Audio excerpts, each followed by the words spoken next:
Have you ever stared at a to-do list, fully knowing what needs to be done, but still chose to reorganize your desktop, check your phone, or watch just one more episode? If yes, you're not lazy. You're human. Procrastination affects nearly 20% of adults chronically, and almost all of us fall into the trap occasionally. It's more than just poor time management. It's deeply rooted in our psychology and brain chemistry. In today's video, we're diving deep into the science of procrastination, why we do it, what happens in our brains when we delay, and most importantly, how to break the cycle.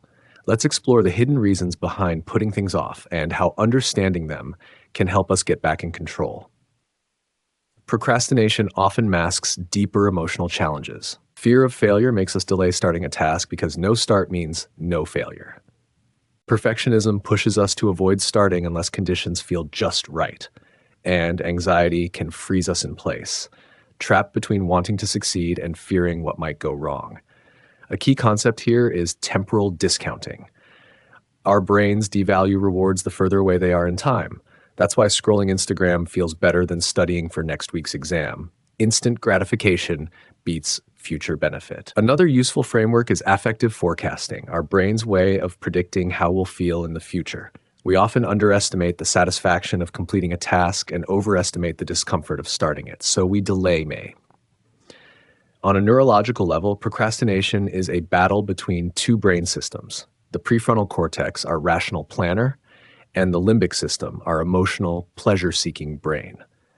When the limbic system overpowers the prefrontal cortex, we choose comfort over discipline. Dopamine, the feel-good neurotransmitter, plays a role too. Tasks that seem boring or difficult don't trigger dopamine spikes, so we subconsciously chase easier rewards that do, like checking messages or eating snacks.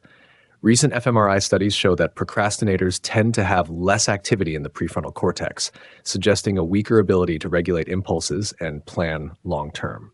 The short-term cost of procrastination might seem small, but long-term, it increases stress and anxiety, harms self-esteem and productivity, and strains personal and professional relationships. Think of students cramming all night or professionals missing deadlines. Over time, the emotional burden piles up, leading to burnout or even depression. Real-life example. A 2022 study from Stockholm University showed that chronic procrastinators reported poorer mental health, sleep issues, and lower life satisfaction. It's not just about losing time, it's about losing peace of mind. The good news? Procrastination isn't a permanent trait. It's a habit you can rewire. Here's how. 1. Pomodoro Technique. Work for 25 minutes, then take a 5-minute break. This gamifies productivity and reduces the mental barrier to starting. 2. Set SMART goals. Make your goals specific, measurable, achievable, relevant, and time-bound. Clarity makes tasks feel less overwhelming. 3. Break it down. Big tasks can paralyze. Break them into smaller actions to create momentum. 4. Visual cues and environment design. Remove distractions. Keep only what you need visible. Make starting the default option. 5. Cognitive restructuring. Challenge your thoughts. Replace "I'll fail anyway" with "starting is progress." 6. Self-compassion. Forgive yourself. Studies show that self-forgiveness reduces future procrastination by lowering emotional resistance. 7. Remove distractions. Turn off notifications, close unnecessary tabs, put your phone in another room. Make it harder to procrastinate and easier to focus. So there you have it, a deep dive into the fascinating, frustrating, and ultimately solvable world of procrastination. We've seen how it's not a moral failing, but a complex interplay of our emotions, our primitive brain, and our modern challenges. Understanding temporal discounting, the prefrontal cortex versus limbic system battle, and the role of dopamine gives us the knowledge to fight back. Remember, the goal isn't to become a robot who never delays. It's about recognizing when procrastination is hurting you and having the tools to choose action over avoidance. I encourage you to reflect on your own procrastination habits. What triggers them?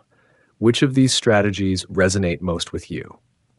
Try implementing just 1 or 2 of these tips this week. You can prize at the difference they make. Let me know in the comments below what your biggest procrastination struggle is and what strategies you've found helpful.